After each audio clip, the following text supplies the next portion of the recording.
हमारे देश के आदरणीय प्राइम मिनिस्टर जी का जो सपना है आपकी बार 400 पार, ये देश के लोगों का सपना है। पार्टी के हम जैसे सामान्य कार्यकर्ता भी ये जिद लेकर ये मैदान में उतरे हैं। इस बार इस देश की महिलाएं अपना स्वाभिमान किसी के सामने झुकने नहीं देंगे। कि आप बीजेपी की तरफ से जो है अमरावती में आएंगे, आप जिस तरह से कह रहे हैं कि बैलेट में भी कभी कमल नहीं था, अब जो है कमल वहाँ खिलने वाला है, क्या बोलना चाहेंगे? नड्डा जी से मुलाकात। मैं इतना ही कह सकती हूँ कि हमारे देश के आदरणीय प्राइम मिनिस्टर जी का जो सपना है आपकी बार 400 पार, ये देश के लोगों का सपना है, सिर्फ मोदी जी का नहीं। विकास के लिए, देश को एक अलग प्रगति पे लेके जाने के लिए जो मोदी जी ने सपना देखा है, हम जैसे युवक और पार्टी के हम जैसे सामान्य कार्यकर्ता भी ये जिद लेकर ये मैदान में उतरे हैं।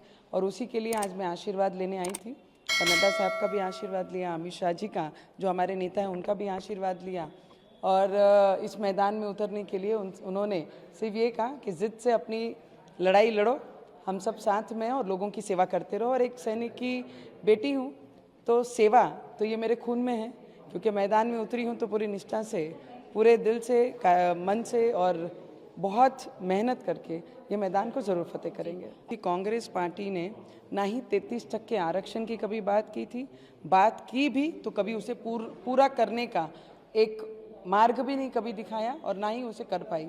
ये करने का भी काम हमारे देश के प्रधानमंत्री जी ने किया है। कांग्रेस पार्टी के तरफ से महिलाएं जहां पे रिप्रेजेंट करती हैं, देश की इंदिरा गांधी जी जैसे जो कांग्रेस पार्टी को रिप्रेजेंट करती थी, सोनिया गांधी आज कांग्रेस को रिप्रेजेंट करती हैं, प्रियंका गांधी जी जो कांग्रेस में काम कर रही हैं, ऐसे पक्ष से एक महिला के लिए अशोभनीय शब्द जब आते हैं, कांग्रेस पार्टी फिर भी चुप्पी साधी रहती है और उस पर कोई कार्रवाई नहीं होती। इससे स्पष्ट होता है कि उन्हें उनके नेताओं की ज़्यादा आवश्यकता है, ना कि इस देश के महिलाओं का स्वाभिमान उनके लिए ज़रूरी है। तो मुझे लगता है इस बार इस देश की महिलाएं अपना स्वाभिमान किसी के सामने झुकने नहीं देंगे और स्वाभिमान महिलाओं ने इस बार दिखा देना है कि कांग्रेस की जगह कहाँ पर है।